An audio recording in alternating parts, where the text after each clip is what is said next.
C Joseph Vijay எனும் நான்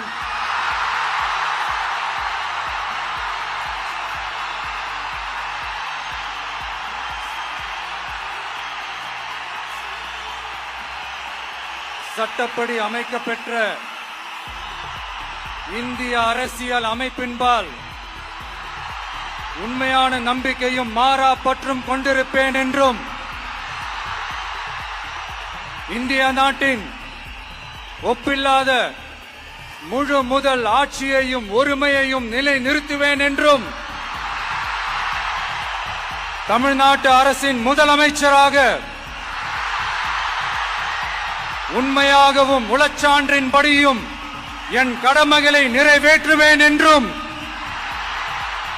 அரசியல் அமைப்பிற்கும் சட்டத்திற்கும் இணங்க அச்சமும் ஒருதலை சார்பும் இன்றி விருப்பு வெறுப்பை விலக்கி பலதரப்பட்ட மக்கள் அனைவருக்கும்